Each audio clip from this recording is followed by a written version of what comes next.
Ukraine's poison pill: how Washington's minerals deal could shatter a European dream. Let's not sugarcoat it. What the US is offering Ukraine under the guise of partnership is little more than an economic land grab dressed in diplomatic velvet. The proposed minerals deal, as dissected in the Kyiv Independent, reeks of coercion, short-term opportunism, and thinly veiled resource colonialism. For a country quite literally fighting for its survival, the timing couldn't be more predatory.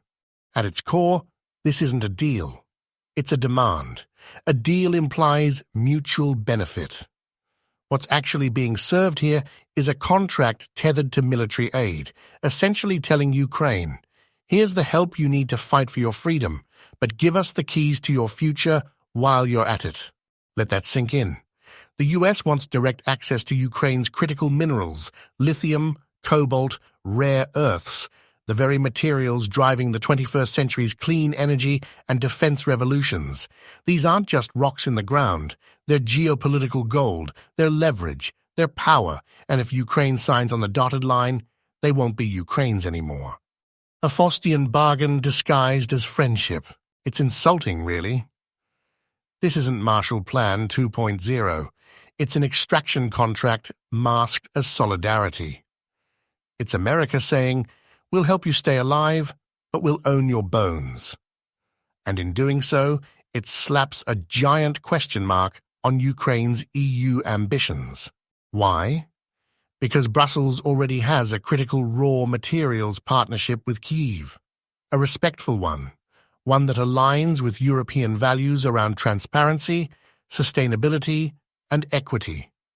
What Washington is proposing would bulldoze those principles, sending a clear signal to Europe that Ukraine might be switching teams and selling its natural birthright in the process.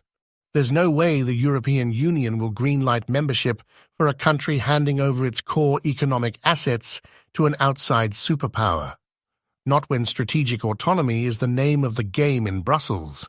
Not when the EU is fighting its own battles against overdependence on foreign resources. A Trojan horse rolled in by allies. And let's talk about the optics. Ukraine, desperate, battered, yet determined, makes a devil's deal while bombs are still falling.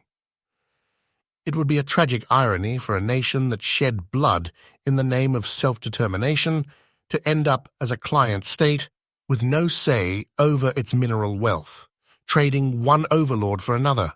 You can already see the headlines, from Moscow's chains to Washington's purse strings. It's a betrayal not just of Ukrainian sovereignty, but of every young soldier, every civilian, every mother who believed the West stood for more than just resource extraction. This is not what support should look like. True allies don't hand you a life raft with a mortgage attached. They stand beside you, not above you.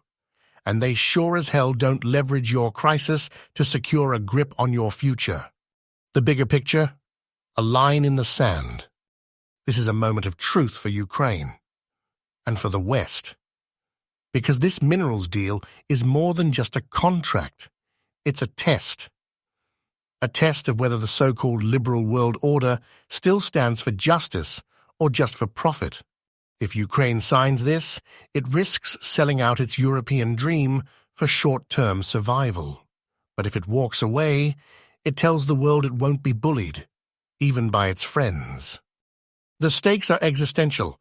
Ukraine needs support, but not servitude. Aid, but not annexation by contract. If the West truly wants to help Ukraine become a sovereign, democratic European nation, then it must stop handing its shackles disguised as deals. Anything less is just a polished version of the imperialism that Ukrainians have already given too much to escape. Joseph Schaffhausen, my independent commentary for Skillings Mining Review.